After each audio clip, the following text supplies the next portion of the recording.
Hi, Tom. How you doing today? I'm doing great. Thanks. Thanks for having me. No problem, Tom.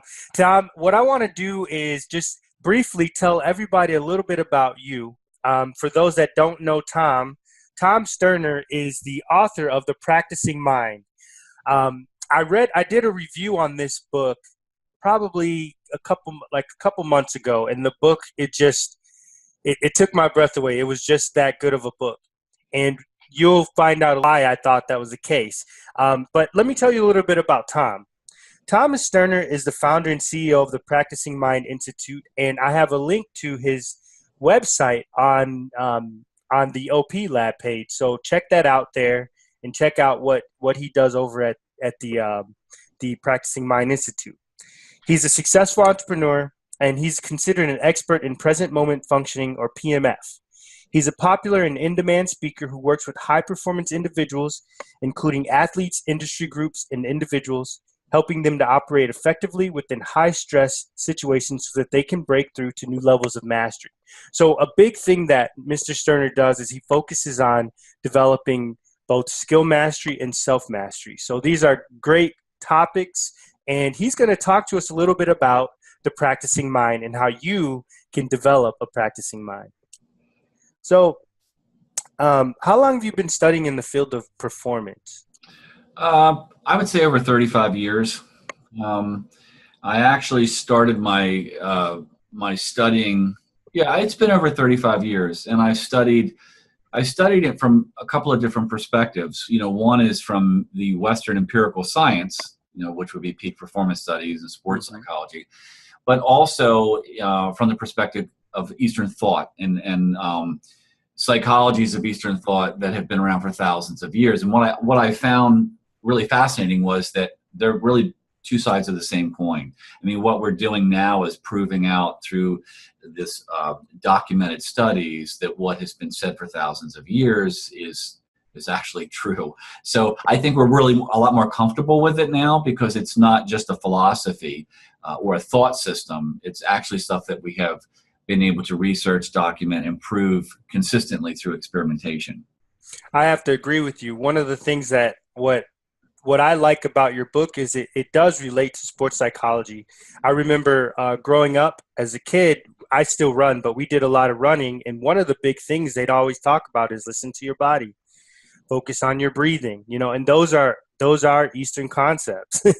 And I never really put that together until I got older. And now I realize that I use a lot of those different things when I'm running as well. So that makes a lot of sense. Makes Well, a and lot I of also sense. think that one of the points that they've made to really distill it all is that so many of the precepts of Eastern thought are about being in the present moment. And what we have found, through our studies and performance, is that um, when we are in the present moment, when we're completely absorbed in the present moment, we're functioning at our highest level. So what I've always said is that we get the most done with the least amount of effort in the least amount of time. And our experience of accomplishing whatever it is that we're working on is one of an effortless flow, as opposed to this impatience and anticipation to get to someplace farther down the road. Mm. I think that's really powerful when what you're talking about, being in the present moment, being in the now, in that stage of flow where everything just melds and just works together as one thing, one unit, optimal performance. It sounds so so exciting. So let me ask you this: how does one develop this practicing mind? Well, I think one of the things I always come back to is, in order to change a behavior in yourself, the very first thing you have to be aware of is when you're in that behavior. So you have to be able to become separate from the behavior, more the observer of the behavior instead of the participant in the behavior, being completely absorbed. There's a very big difference between having an angry thought and being angry. I mean, when you're angry, you're just in the anger. When you are noticing an angry thought, then you have a choice. On the other side, you don't have a choice. So when people say, how do I become more patient? I said, well, you have to know when you're being impatient, and because then you have the opportunity to follow a path that you have predetermined at another time. You've actually laid out a course. When I have this feeling, that feeling is going to be a trigger, and that trigger is going to tell me it's time to execute this particular system of thought. So in order to develop the practicing mind, and I should say that the practicing mind to me is, just to define that, is that absolutely everything that we do in our life comes from practice. When we're born, we don't, we're a blank slate. So we learn how to walk, we learn how to talk. All of those things come from a repetition of a particular action with an intention of accomplishing something specific. And there's this repetition that goes over and over and over again. And each time it gets refined and it gets refined. I mean, that's what mastery is. We start out at a level of no skill. And as soon as we begin working on that skill, we're on this line where skill is being developed. And we call that learning. But what we do is we end up judging where we are on that line, which I think is kind of silly, because what people find is no matter how advanced they get, their perspective of how advanced they can get is always expanding. So they're always at a place in their development where they're at their threshold. In other words, people will say, this feels difficult. Well, that's because you haven't mastered it. You don't think about walking across the room. You don't think about feeding yourself. But there was a time when you did think that was difficult.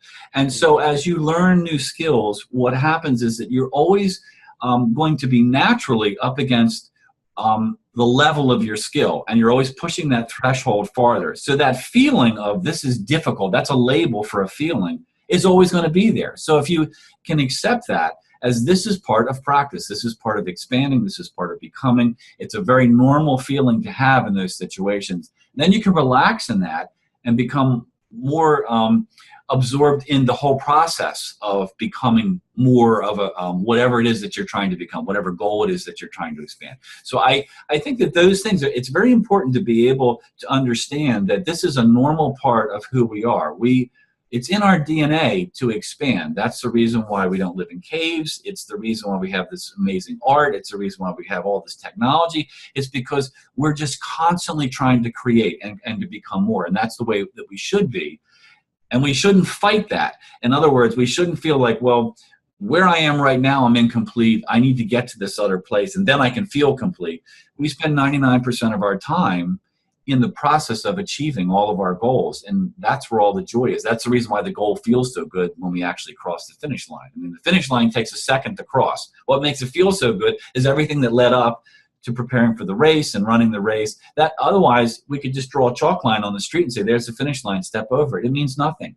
We have to embrace all of those things so that we can then learn that developing the practicing mind, learning to be in the process, takes practice. I mean, it's kind of a paradox.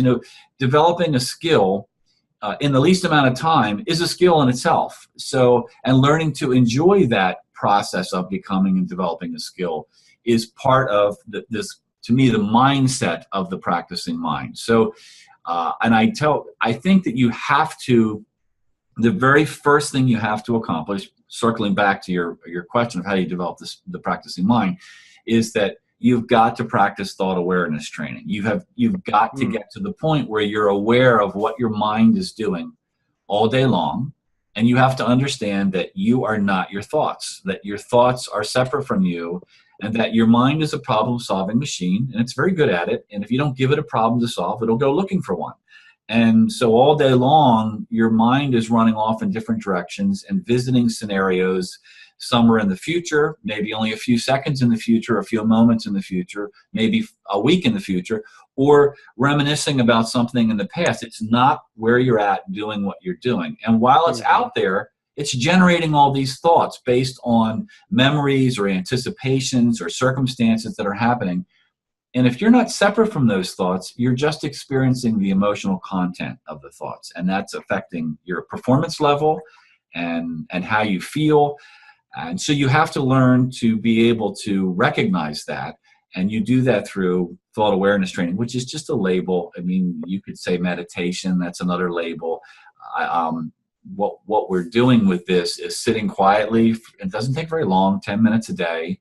And I tell people that though guided meditations are very useful in many circumstances. They're not useful for this particular purpose because they're asking you to think. I mean, they're saying, and now you see this, and now you feel this, and now you think this, and that's thinking. And we don't. What we want to do is separate ourselves from our thoughts and say to our mind, I want you to focus on just one thing, and that one thing can either be watching your body breathe, or it can just be saying a very short phrase. The purpose of either one of those things is to minimize the tasks that you're asking your mind to do. Just ask your mind to just watch yourself breathe, or just say this one task or this one phrase. And I think the phrase should be very simple. It should be only a couple of words. I am still, I am quiet, I feel happy. I don't really feel like that matters, the phrase, as much as that it's simple and that you've given your mind a very simple task to work on. Now, what you're going to experience when you do that is the mechanics are just so simple, but what will happen is very quickly the mind will resist and it will run off. And when it runs off and it starts thinking about something else and working on some problem, you will go with it because you have always gone with it from the time you're a child. And so it's a learned behavior, and you will just run off with it, and you won't notice that you've run off with it. And then the juice will happen. There'll be a brief microsecond when you'll wake up and you'll realize that you're thinking about a report that needs to be done or something you said yesterday, and you've stopped paying attention to your breath or saying your phrase. And it's in that moment that everything happens, because your awareness that you are in your thoughts and not observing them has just expanded. And your willpower to pull your mind back has also been strengthened. So I'm always amused when people say, I'm not good. I've tried meditating, Tom. I'm not good at it. And when I ask them why, they go, because I'm always chasing my mind. And I say, well, you can't be chasing it if you're not noticing it. So if you're noticing it, then that means that you're on cue, and that it's like going to the gym. The more repetitions you do, the better you get. And it takes so many repetitions to build the skill. So over a period of time, what will start to happen, and you can't stop it from happening, so you don't have to try to make it happen. You will begin to become more of an observer. You will become more of a noticer of what your mind is doing and less of a participant in it. And then you will begin to choose. You'll begin to notice, I'm this person. Why am I feeling anxious? This person is making me feel anxious. Instead of just feeling anxious, and when you begin to do that, now you can start to create strategies for those types of situations. And that's the practicing mind. It's this process of going through this over and over again and constantly refining it and not judging where you are on this line. It's very easy for people to say, well, I want to be good at the practicing mind. Well, now you're doing the same thing. You're becoming attached to this moment in time when you think, when I'm really good at this, then I'm going to be happy. No, you're happy now. You're just not paying attention to that. When you're practicing, part of practicing is being up against that threshold of how good am I at this? And when you get up to that threshold, you're going to be feeling like it's difficult, which is a normal feeling for being up against your threshold. When you recognize that this is not bad, that I feel that this is difficult, because all it means is that I'm up against my threshold and I'm pushing the threshold forward. So all of this repetition and moving through this is part of developing the practicing mind and actually freeing yourself, giving yourself self-power, the ability to choose the direction you want your mind, to use your mind instead of being a puppet of your mind. All of these things are all part of the process. So what you're also saying is that it helps you develop self-mastery by learning to focus your mind, practicing and developing that mental muscle. And it also helps you to develop a higher level of focus, like attentional focus, and awareness, right? Yes, when you are in the present moment, your thoughts thin out because your mind is only dealing with what is in front of you. When your internal dialogue is running all over the place, you have a lot of thinking going on, and that means a lot of thoughts. And every one of those thoughts needs to be processed. We used to talk about this multitasking, but what they know now is that true multitasking doesn't exist. They've rephrased it as a switch tasking.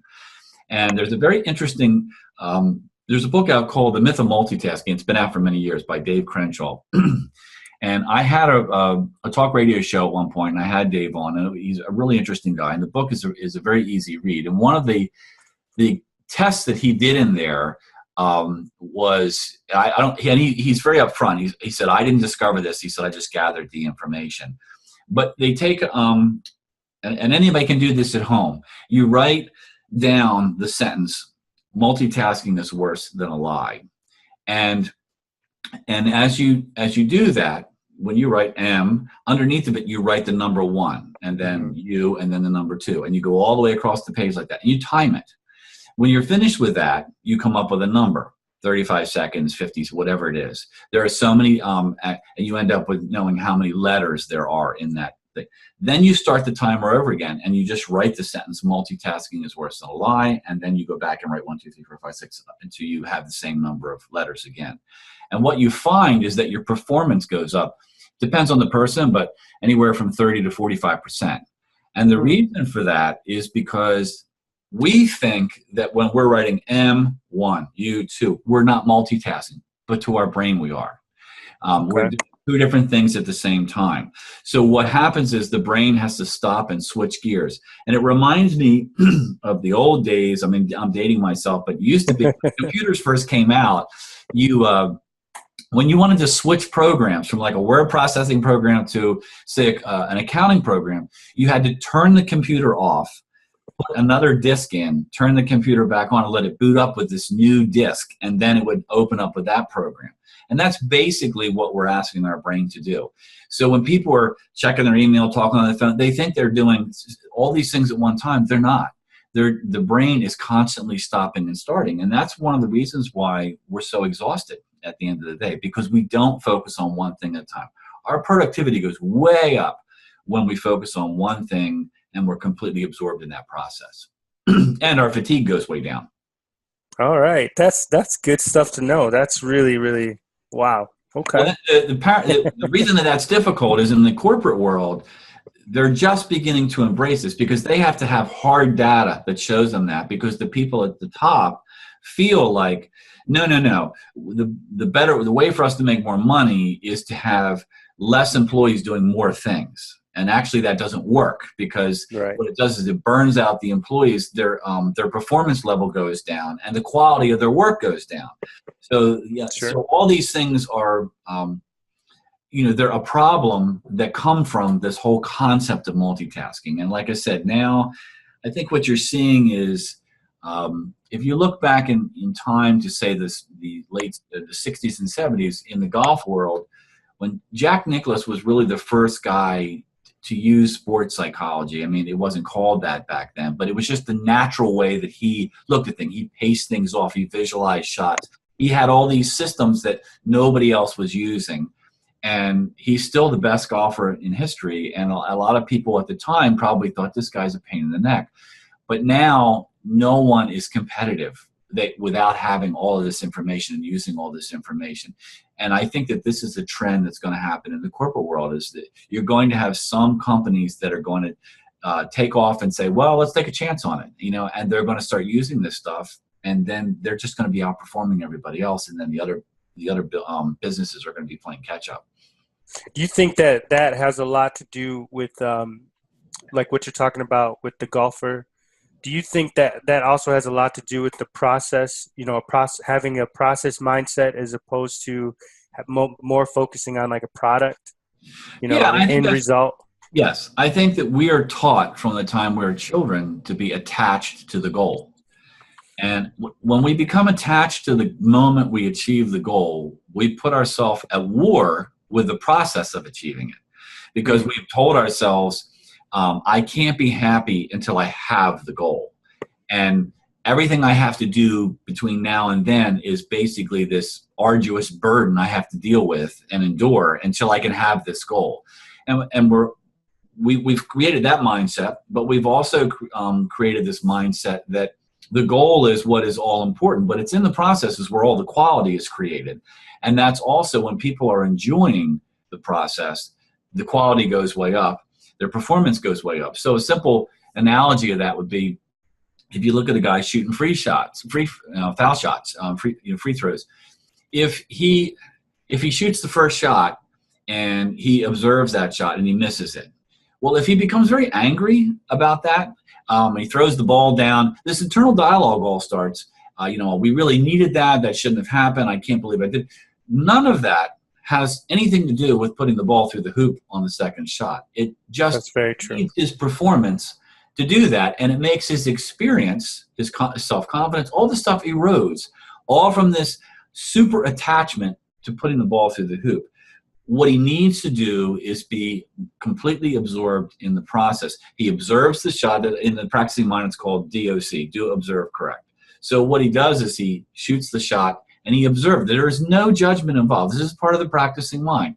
He does the shot, he observes the ball flight, and then he says it needs to be harder, less, whatever he needs to do, and then he corrects, and then he takes the second shot. All the judgment that comes in, all that does is impede performance and make the experience very difficult and uncomfortable. And again, it has nothing to do with making the second ball go in through the hoop. And in golf, this has been studied extensively because golf is not a reactionary sport like baseball. They throw the ball, they pitch the ball, and you got to swing at it. Tennis, the ball comes, you got to swing at it. Football, everything's happening very quickly. The quarterback passes, all the stuff is reacting. And in basketball, the only time that's not happening is when you're shooting foul shots. So there's an opportunity for you to see that. But in golf, the whole game is the ball sits there and you have as long as you want to swing at it. And so the brain and your thinking process has a lot of time to either enhance your performance or impede your performance. So that's where they've looked at this and they've said, well, we have such a thorough understanding of the perfect golf swing now because they've done so much computer analysis. They put a suit on with sensors and you swing, and they build mechanical machines to swing. They know how to develop the most energy to the ball at impact. So if you can do that and you can teach somebody to do that, why can't they do it all the time? Why does one guy win the tournament this week? That's right. It's all between the ears. What I was gonna ask you, Tom, is this. You deal with a lot of people with mindfulness and with, developing these techniques. How, and this goes back to what we're talking about with the golfing, because I was just golfing the other day, and I'm a horrible golfer, I'm going to be honest. Part of it is I am judgmental of myself. How do you think, why do you think we're so judgmental of our past as opposed to focusing on that present moment? Why do we focus so much on being so judgmental? Because when you're going through the state that you're talking about, as far as being more mindful, it requires being free of judgment. Why do we do that? Well, I think that we're taught that from the time, if we were taught, if you think about it, grades in school, what are grades are? They're labels of where you fit. If you get an A, you're doing really good. If you get a D, you're not doing very good. We have all of these systems. If you make this much money, you're doing really good. If you make this much money, you're not doing very good. If you're driving this car, if you live in this house, if you wear these clothes, everything is, the media, we are tapped into the media 24/7, more so today than ever. Everybody's looking at their phone, their iPad. You go into a convenience store to buy a sandwich, and they've got televisions everywhere. I mean, we're constantly looking at screens, and which means that the marketing media they have a connection to us 24/7, and their research shows you make people feel unfulfilled. You have to make them feel unfulfilled, and this thing here is going to get rid of that feeling of incompleteness. What we're selling is going to make them feel, because we're all aware of this sense of incompleteness, and that we feel incomplete, and that and that's what we're doing. We're always judging. I'm not happy. Why am I not happy? And so we're constantly bombarded with, well, this is the reason you're not unhappy, because you don't have the latest Apple iPhone, or whatever it is. This car.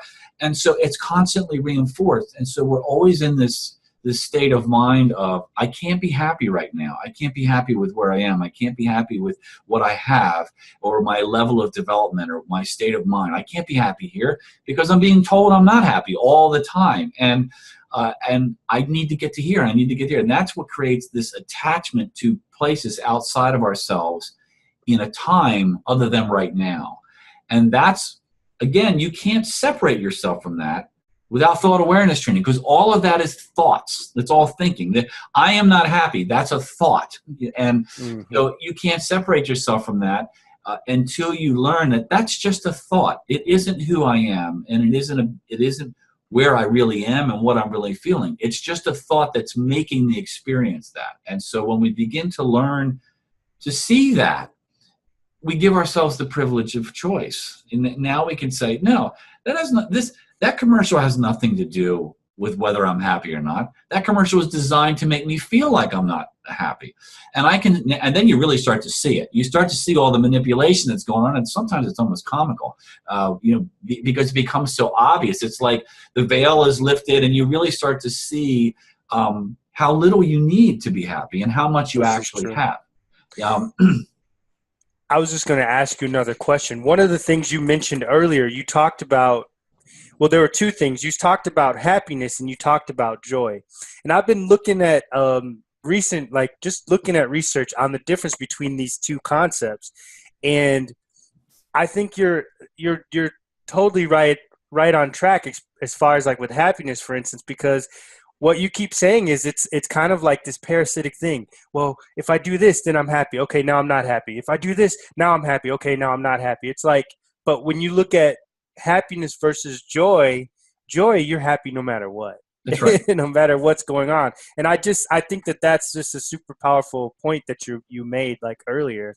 Well, so I've heard bliss described as happy for no reason at all.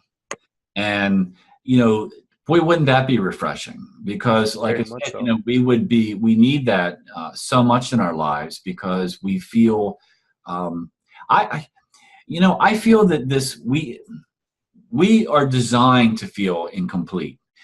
The problem is that we misuse that feeling. The reason we feel incomplete is because we're designed to realize that we can always be more. So what we do is we misuse that feeling as a feeling of I'm unhappy. And but really, when you look at people, like if you look at well, here's a story I've told many, many times. I had a woman that I was coaching, and she had left the corporate world and had gone into visual arts, and she was learning to be a visual artist. So when we first started to talk, I asked her what she was struggling with, and she said, well, I left this corporate job and I want to become a visual artist, and I've been working at this for 6 months and I'm not as good as I should be. And I thought that was a curious point. So I said, well, how good should you be?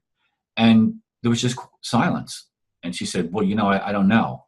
And I said, well, if you don't know, how do you know you're not better than you should be? And she said, I really don't know. I never thought of it like that. And I said, well, let me ask you this. You obviously have developed skill in 6 months. If you had this skill level 6 months ago when you started, would you have defined yourself as good? And she said, oh, absolutely.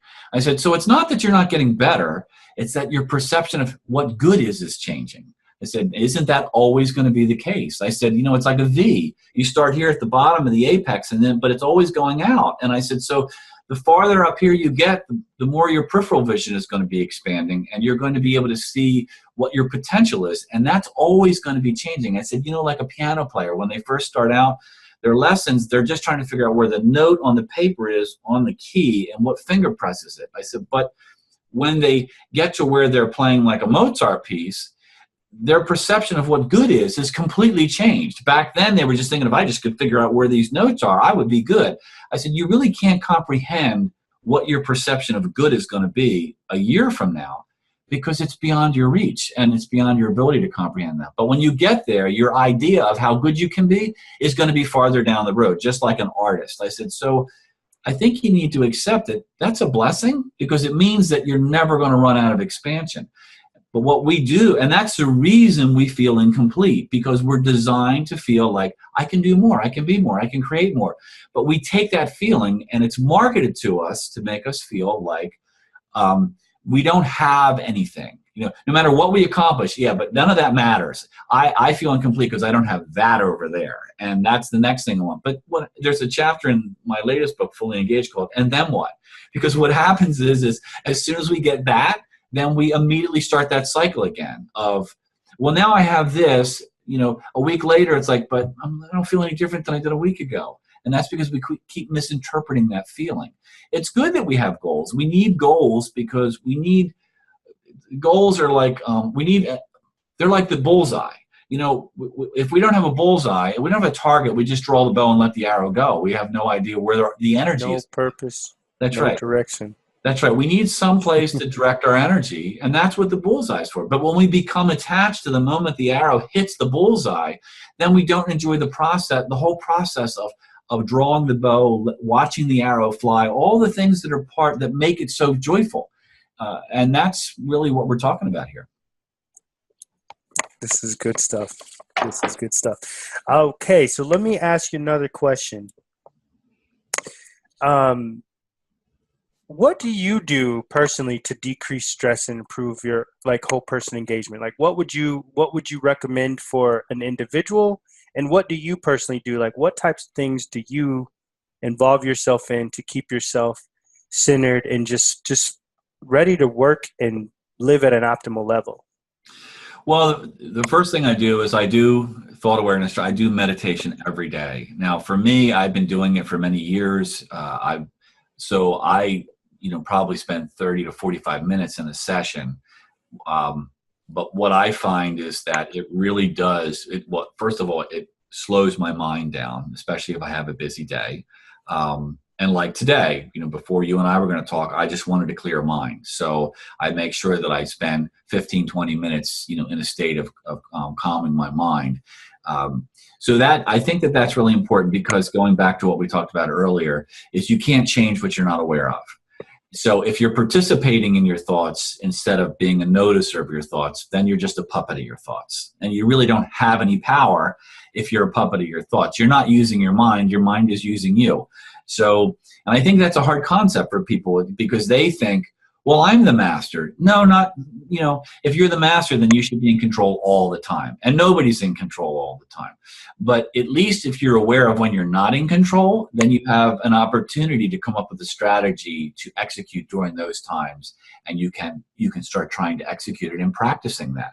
So I think for me, it's really important to develop that that noticer quality and to be more the observer.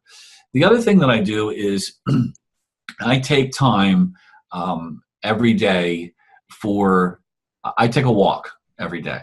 I need a time away from the computer screen, away from work. I need a certain amount of time every day to just reflect on what my goals are. And I'm not talking about, that new car I want. I'm talking about my goals as a person. What kind of qualities do I want to be developing in myself? What are my goals personally in terms of my ability in self-control, my ability to do interviews, how do I want to be, what kind of self-awareness do I want? And I think that what we have to do, and I learned this, when in the Practicing Mind, I talk about my mother who died of cancer in 2000. When she was going through that. Sorry to hear that. Well, she was an amazing, amazing spirit. And we had conversations about this. And one of I think the profound things that she said is, when you work at this stuff every day, when you bring yourself back to what we're talking about here every day, it becomes a part of your life. It becomes a part of how you operate on a daily basis. If you don't do that, then what happens is, because of the way our culture is structured, it slips away and you fall back into the behaviors that you had before. And this is one of the reasons why I tell people that I think this is one of the main advantages of coaching, because when you coach somebody, you're trying to change a behavior. And if the person is left on their own devices, they will fall back into the behaviors that got them to call you in the first place. So what they need is someone to watch how they're, to set a goal and say, this is how we want to handle this particular situation, to watch how they handle it, and then to bring them back online. And it takes a certain amount of time to change that so that they can become their own coach and teach themselves and recognize, what, I'm slipping and I'm going back in this direction. But it takes somebody outside of themselves. I see this over and over again with coaching, because that's the one thing that happens. And the other thing that happens is that people don't see the wake behind the boat. mean, you're 3 weeks into coaching and they go, yeah, I should have done this. And you say, yeah, but we're back to the thing about the visual artist. Like, look where you were 3 weeks ago. Now you're here. Your perception, you've changed so much, but your perception of what you're capable of is changing. So, and they need someone to remind them of that and point that out. So for me, I have conversations with people, and they do that for me, like mentors, so that I don't slip into that. There's nothing wrong with it. I mean, I think we need to not judge ourselves for that, because it's just how we're wired. I think we need to understand that we all need someone watching us and saying, look, you're starting to do this. And sometimes it stings a little, but that's okay. That's part of understanding that we all need this. So for me, that's one of the things that I do for myself too. I'm open. I don't look at, when people make a constructive criticism, they're criticizing your behavior. They're not criticizing your self-worth. And I think that's a big difference, is in understanding that. So for me, I have to do the meditation, but I also like to have some time during the day where I take a walk and I just let myself reflect on, I remind myself, what is it that I want to be? Who is it that I want to be? So that I keep that in my mind on a daily basis, because otherwise we just get swallowed up in the drama of the day, and we begin to become judgmental, and we just start to feel bad. We don't even know why. And but I think that when we remind ourselves that this is all practice, everything in life is practice. This, becoming good at the practicing mind is practice. I mean, it's as long as you're working at it and you're aware, then you're an expert. I mean, that's really, and you're successful. There is no. I think it's amusing when people think I should be this good. I mean, I'm not a dating counselor, but I did have someone one time that said to me, she was local, so we met for just a half-hour cup of coffee strategy session. I had no idea that this is what she wanted help with. But when we sat down, I said, so, what are we going to talk about? And she said, well, I'm 50 years old. I was dating this guy for 2 years, and I broke up with him, and I feel like I should be more over him than I am now. And I said, so you've read the book? And she said, your book? Yeah, I've read your book. I said, no, not my book, the book. And she said, well, because I told her, I said, this is not my field, but I'll just take a stab at it. And she said, what book are you talking about? I said, well, the book that says, you look in the book, and then it's got a chart, and it says, if you're this age, you've dated this person for this long, it will take this many hours, this many minutes, this many seconds to get over them. I said, and in that book, you would see that on November 5th at 11 o'clock in the evening, you will be completely over this person. She said, that doesn't exist. I said, but it sounds like it does, because that's the way you're processing this. I said, are you more over him than you were the day you broke up with him? She said, oh, of course. I said, so where are you getting this information that's telling you I'm not over him as much as I should be? I said, you're over him more than you were. Do you believe that eventually you will be totally over him? And she said, oh yeah. I said, so you've come up with this ambiguous time frame that you need to be on in order to be successful, and you're judging your progress based on false information. And she said, I guess I never thought of it that way. But that's what we do with so many different things. So I think that we need this to remind ourselves that as long as I'm in the process, even if you get out of the process, if you are aware of that and you bring yourself back into the process, you're right on cue. You're right where you're supposed to be, doing what you're supposed to be doing. Would you say too, though, then that, and this is what I find also with coaching clients, is that they have a lot, we have a lot as human beings, just in general, we have all these self-imposed limitations that we put upon ourselves. Like what you're talking about with the analogy with that lady, she didn't even, it wasn't even necessary for her to put that much pressure on herself. Right. And then she couldn't tell you where it sprang from. It was just an emotion or just what she felt, But what you focused back on was process. Where are you at in the process? And I think that's just a very powerful way of someone gauging the quality or the direction of what they're doing in their life or where they're going. That's right. I mean, if you're in the process, you're where you're supposed to be, because you are never going to be as fully realized as you can be. That's the beauty of the system. So once you accept that as a blessing and stop using it as a reminder of what you haven't accomplished yet. And, I'm not, because you can take that information and say, this is amazing because I'm never as expanded and fully realized as I'm ever going to be. There's always going to be this infinite growth that I can accomplish. You can take that and say, oh my gosh, I stink because I'm all the way down here, or you can take it as a blessing, and that's really what it is. And I think that because who would want to no artist wants to get to the point on the piano or their instrument or in dance where they can't get any better. We don't want that. It's so interesting to me. I've worked with kids, and I'll ask them, what do you do with a video game when you master it? And they go, I get rid of it. I say, that's right, you do. Why is that? Because you want to be working at your threshold. You want it to be a little bit harder than you can do. That's what makes it feel good when you beat the system. When you beat the game, if it's too easy, you go, I don't want to do this anymore. I want something that's harder. I said, that's built into us.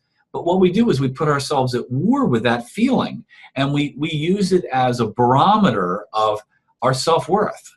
And when in actuality, it's what we want. And so as soon as there's, I wrote in Fully Engaged, choose goals with accurate data and stop sabotaging your self-confidence. That's what we do, is we choose these goals and then we make up these terms to the goal, like you just said.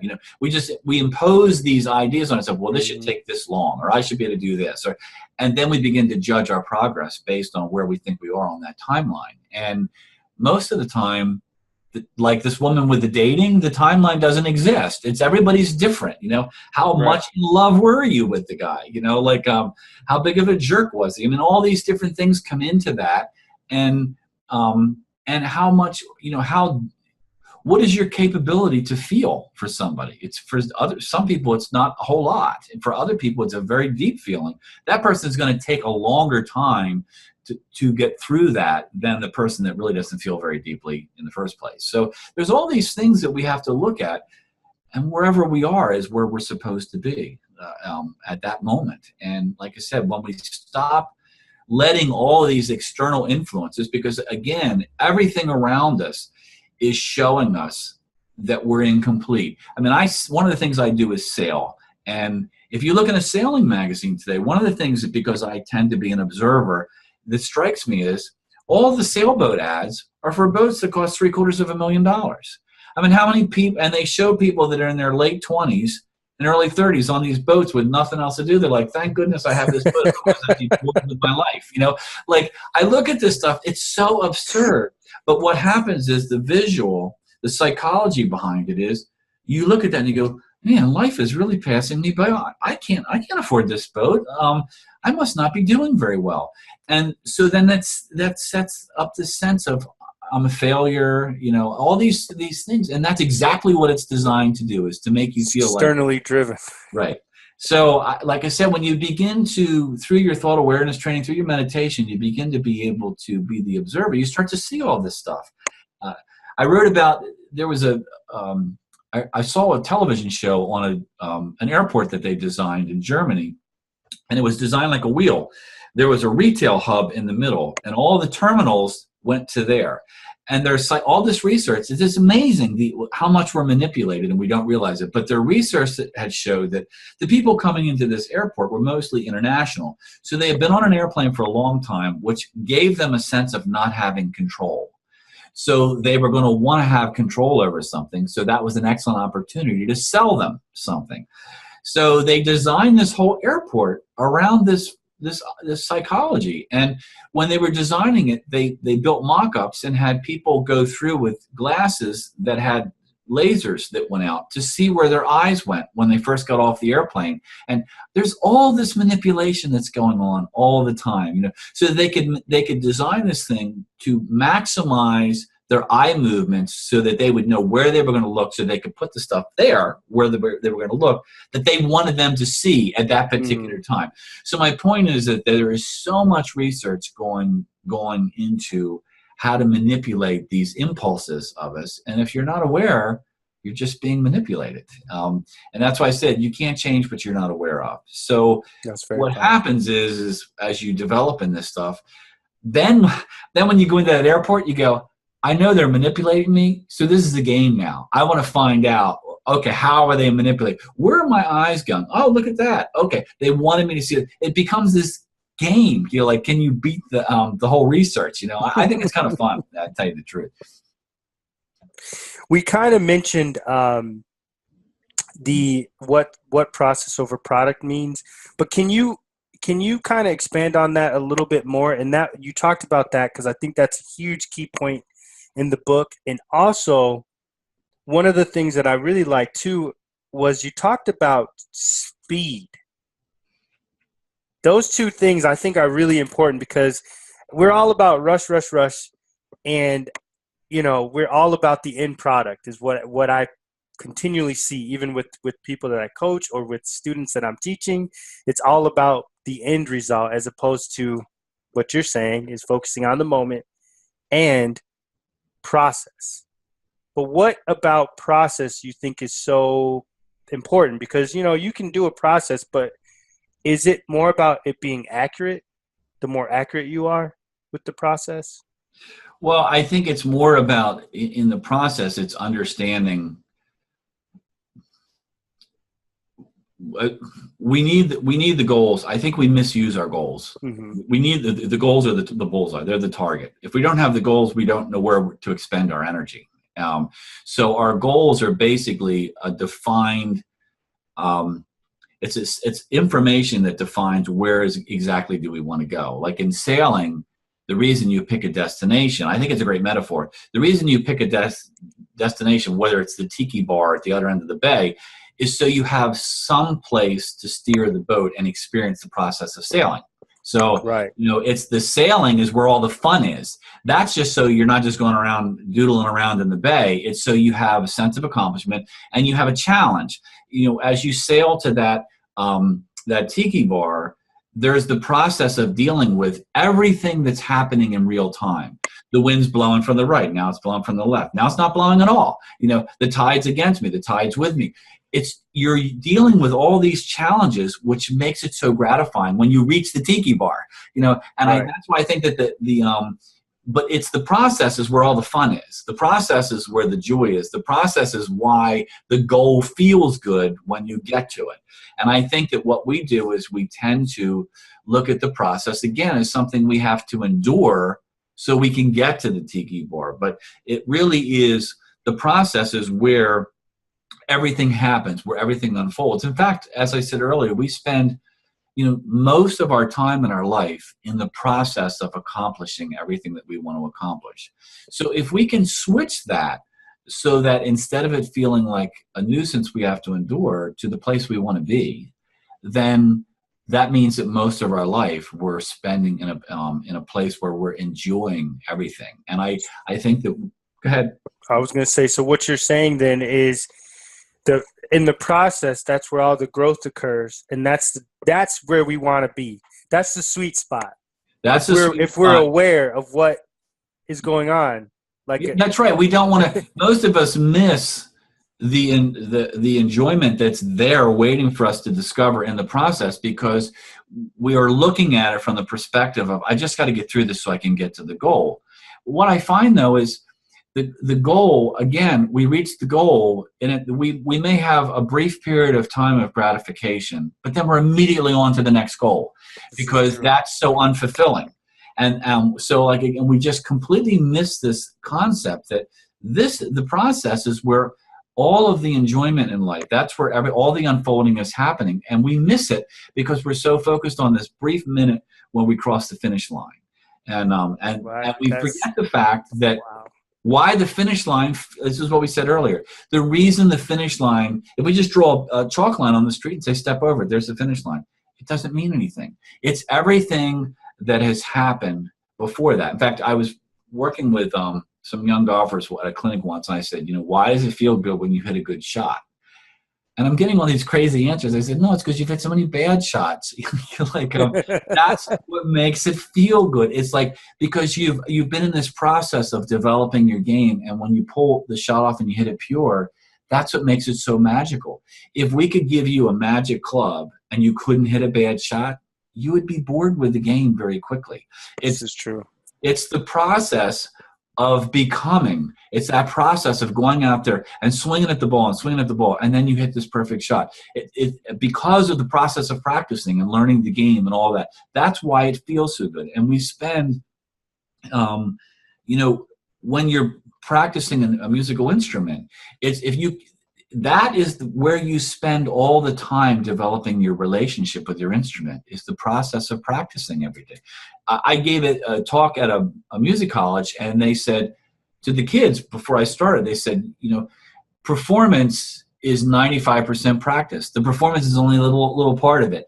And so when you can learn to look forward to the practice and see everything that the practice has to offer you. I saw Wynton Marsalis one time said, in order to become good at music, you have to learn to enjoy solitude. You have to learn to enjoy the time you spend with your instrument. That process is where all the magic is. When you perform, that's the relationship of you and the instrument, where you're free to express everything that you have created through the process of getting to know your instrument. So again, we know this in the 70s. The Japanese, that's why they just kicked the daylights out of us with the car manufacturing, because the Americans were just making cars to put them out there. The Japanese saw, when they became an employee of this car manufacturer, they had a job for life. They knew that. So, and I think this is even bigger in the piano industry. The point is, because of what I wrote about in The Practicing Mind was, as a concert piano technician, I did work for a retailer who went to Japan to see what this major piano brand that he was selling, which was a very high-level brand, how they were being made. And he said what he just couldn't get over was the fact that there were no supervisors. That they would just tell the people, they put them in a room and say, when it's ready, let us know. And that was like, it didn't matter if they did 2 or 10. They were under no pressure to put so many pianos out there. They were only under pressure to make each one perfect. And the guys that built the semi-concert and concert grands had to have at least 25 years experience in the other plant before they could come into this. The process was so revered by these people. It was just make it perfect. Work on it, work on it, work on it, work on it, and tell us when it's ready to move to the next stage. And they put the American piano manufacturers out of business, because the American piano manufacturers thought, well, we'll give it a pecan cabinet, a cherry cabinet. And it was like, well, you don't buy a cherry violin. It's an instrument. Right. When you buy a violin, you want it to be the highest level instrument you can be. The Japanese said, no, we got about 3 finishes. That's it, because we're building instruments. And the Americans just kept putting out more and more pianos at cheaper prices. But then when you would walk into the store, the American pianos, they would open up the piano and take the front off so that the completely ignorant customer could come in, uninformed, and look at the American piano, like a Kimball, next to a Yamaha. And knowing absolutely nothing, they could see the quality difference. And they would say, well, of course this one costs more. That's the one I want. I'm buying something I'm going to have for 45 years. So again, that's because the energy that was in that instrument was from a process-driven paradigm. The energy that was in this instrument was from a get it out there so we can make money off of it. And that was something that like I said, they put the American piano manufacturers out of business. They thought there's no way that they're going to outperform us because we're going to sell these pianos for less money. But people could see the quality difference. And what they were really seeing was a paradigm difference. Was this paradigm was process, this paradigm was product. And so I was going to say, so what I got from the book too, with what you're saying with the different paradox, was the concept of 2 different mindsets as far as how quality is viewed. So one was focused on more of a mastery mindset. The Japanese or the Asian philosophy was more about put your spirit into this, make this the best product possible. Paint's kind of important, but the quality speaks for itself, as opposed to more of that mindset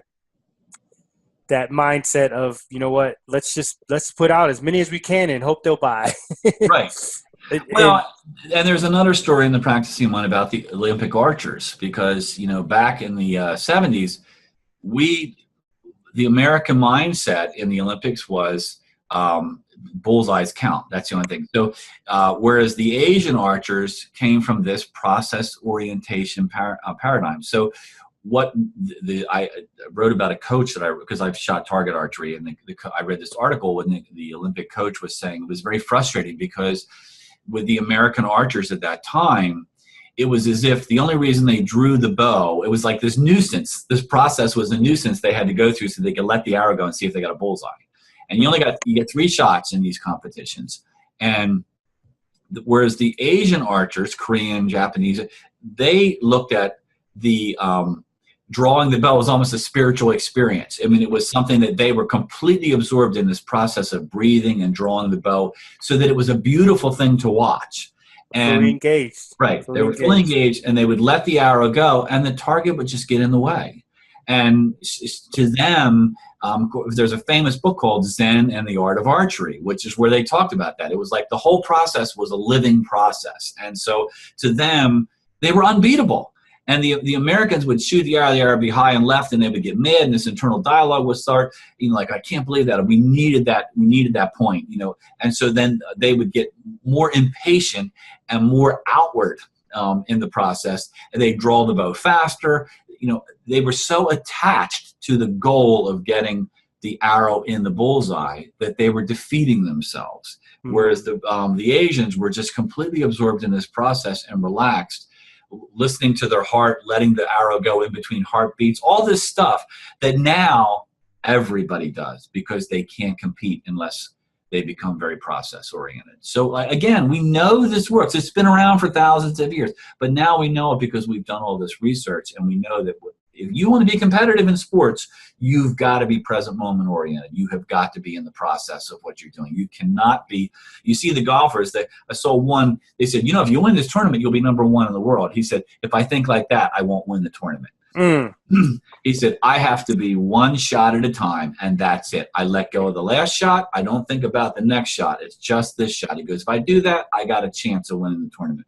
If I think like you just described, he said, I'm not in the running. So we know this now. I mean, it's just accepted. It's just, you and I are having this conversation, which is what I think is so great, because 25 years ago, we wouldn't be having this conversation. So I don't think I would have been born. Well, my point is that now this stuff is on the radar of the average person. People will listen to this and they'll think about it, but because it's proven itself in other areas. It's definitely, this is definitely something that I think it applies in any industry. It applies in any workplace.